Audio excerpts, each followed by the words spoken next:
Tom Caps here with the fourth edition of our Flock-Free Bird Control podcast. And our special guest today is an important member of our team that you'll be interacting with if and when you call us, which I'm sure you all will, Peter Nikonov.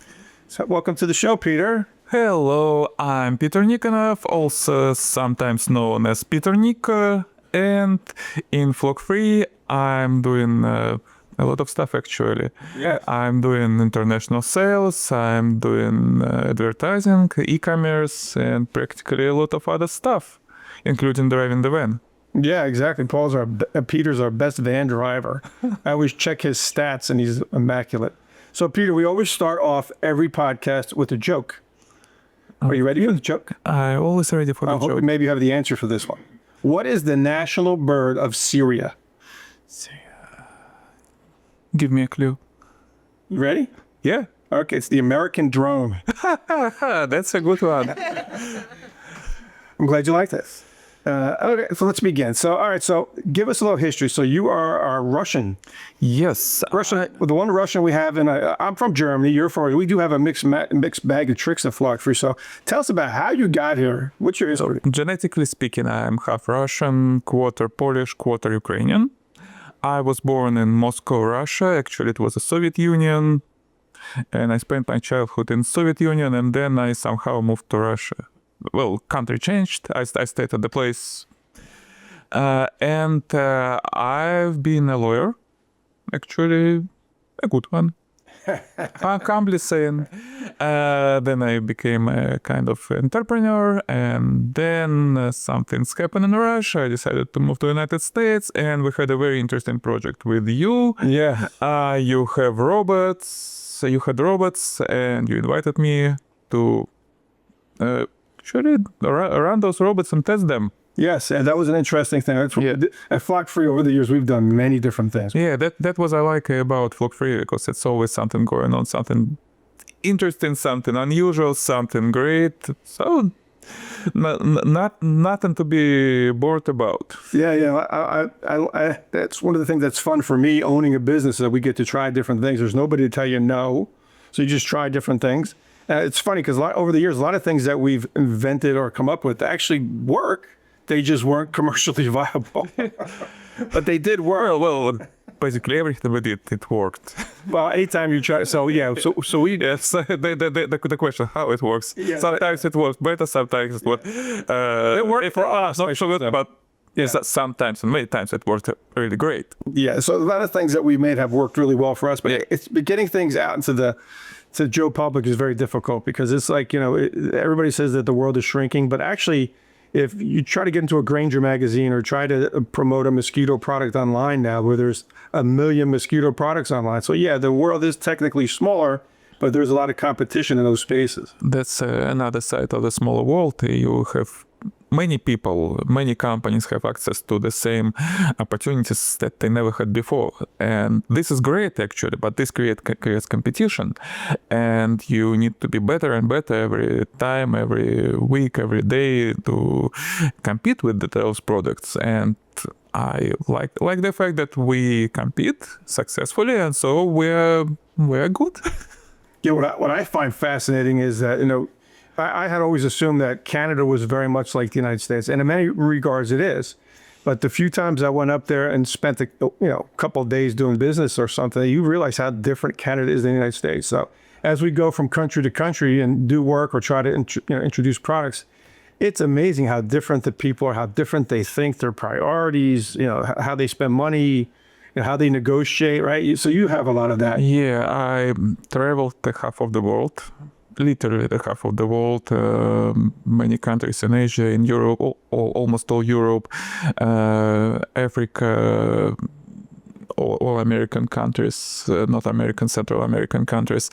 And it's great how people are different. The people are the same, the mentality of people is the same, but cultures are different, and you need to keep this in mind when you talk. For example, at the moment, I sell our products worldwide. At the moment, I can talked to some guys in Japan, then in China, then in India, then in Saudi Arabia, Israel, Netherlands, then Mexico, for example. And every time you need to keep something in mind that some cultural differences exist, and how to use it, how to explain people successfully what we do and how our products can help them. And it's actually very fascinating. It's very, very, very interesting to do this. Yeah, and I think it's really cool. You hear it over and over again that people in other countries want things made in America. It gives it some credibility, right? So, over the years, people were buying things from all different countries like China and South Korea. And not that their products are necessarily bad, but there is something extra special about having a product made in America. And it carries some weight when you sell it overseas, which is really cool. Exactly. And we do try hard to make products that are worthwhile, and we're very honest with our presentations, and we don't oversell things. And it's great that our products, they work not only for, let's say, American mosquitoes or American birds. No, we tested them worldwide. They work the same in Asia, in India, in China, in Brazil, in Russia, before the war. Yeah, and it's funny. So we have bird problems here in America, and depending on the industry, birds can cause a lot of damage. But when you go to other countries, they have wild issues. I went to the Cayman Islands years ago, and it's still a problem now. They have a problem with parrots over there, these big, fat parrots. And the funny thing is, I think it was the king or a bunch of years ago, one of the rulers made the parrot the national bird, like the bald eagle here. So those parrots, they're taking over, and you can't do anything. But they'll call you on the phone. What can you do with the parrots? I said, well, what you tell me what we can do. We have multiple solutions, but you can't always do what you want to do because there's restrictions on chemicals going in, and it's actually a great idea. If you cannot solve the problem, just embrace it and change the law. Yeah, but make it your national pride, and invite tourists to make money on this problem. Or chase it to the goose, right? Make it easy. So we,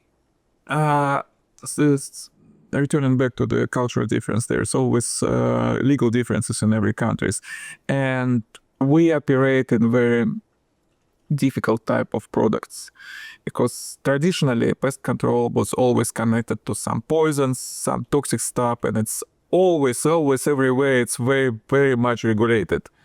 Our products are not toxic, absolutely non-toxic, natural, good for people, good for birds, not good for mosquitoes.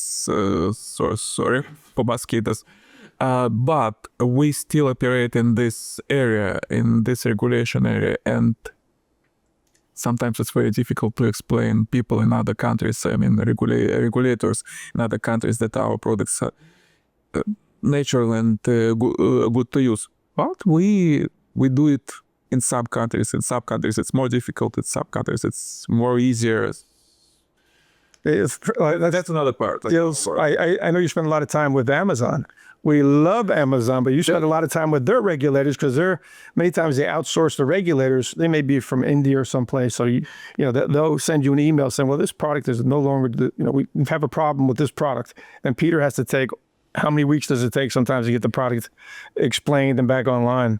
Yeah, so large part of my work, the second large part of my work is e-commerce. We sell products on our website, poultry.com. We sell products on Amazon, on Walmart, on some other marketplaces. But it's always the same thing. Regulations, our products are completely legal. Our products fully registered when and where they do need to be registered. But the reality is that with large marketplaces, sometimes nobody cares, and they just have rules, and you need to comply, and you need to explain that you comply to the rules. And with our products, sometimes it's a non-standard situation, because we have 25B products. They're exempt from registration, and we need to explain this. Yes, but it's just a part of the work. It's just a part of the modern work with chemicals, any liquids.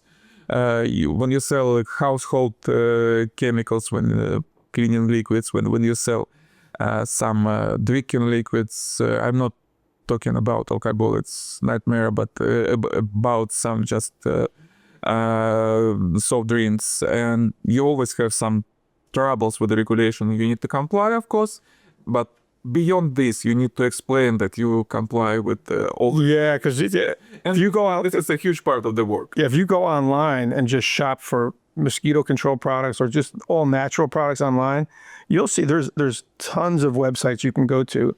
And many of them, they tout their products as being really, really good, but they don't even list the ingredients in many cases. They're not registered in each state like they're supposed to be. Yes. So consumers have to be very careful what they buy, from who they buy it.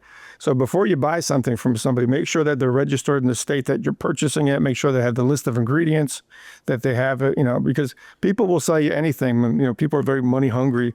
So we're always very careful to register everything in each state. It costs money to do that, but you have to do it the right way. There are very clear regulations, so you should be registered with EPA, or you should have a full list of ingredients, at least active ingredients on your label, and there's some specific requirements to the label, which some guys, particularly some guys from abroad who import stuff here, they don't always follow.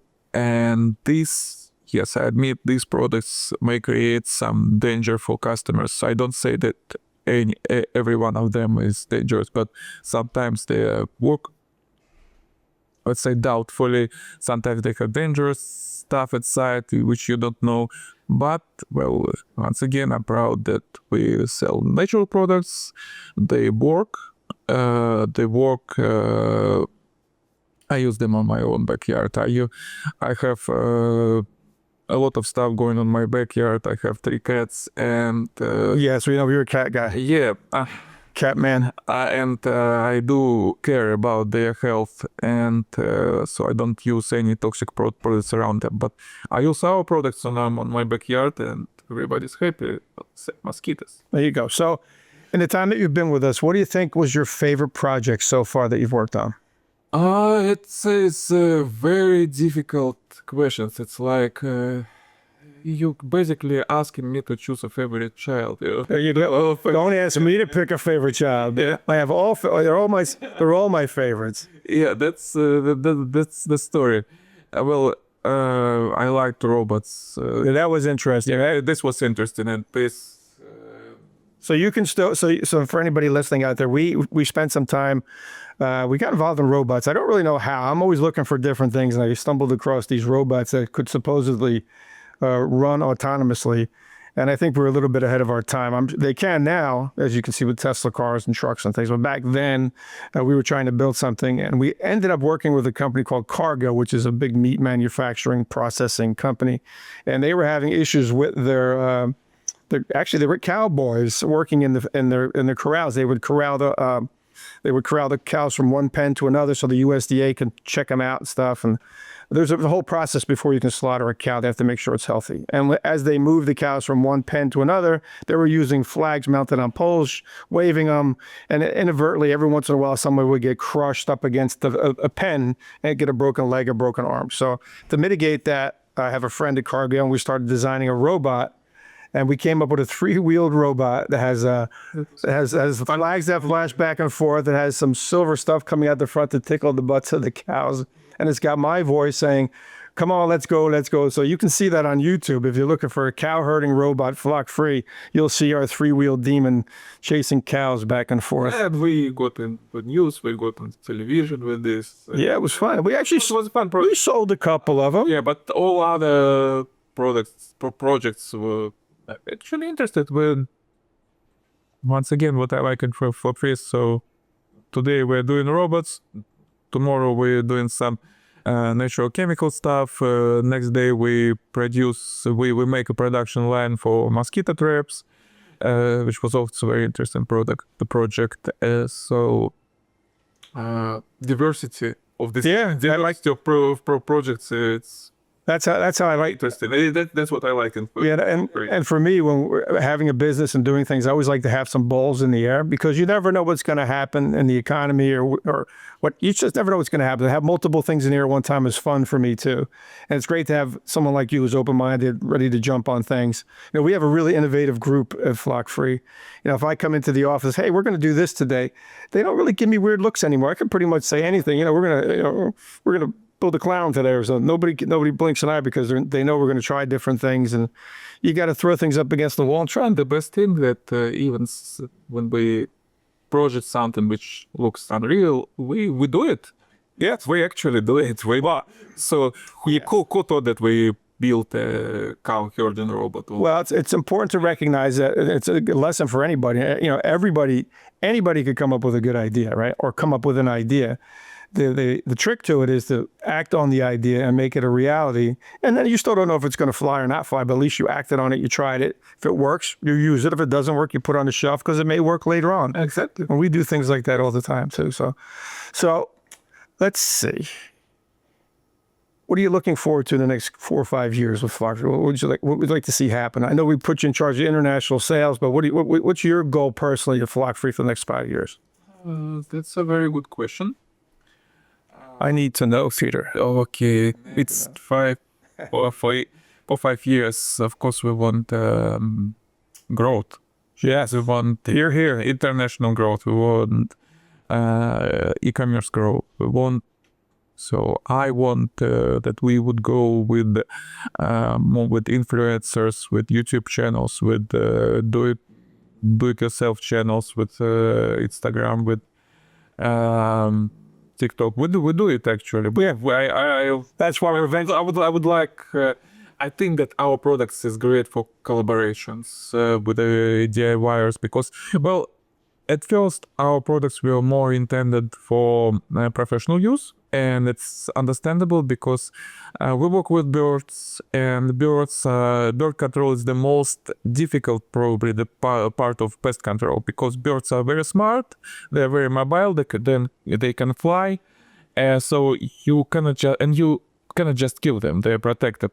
So unlike rats, unlike roaches, if you try to remove birds, they just fly away, yet they come back.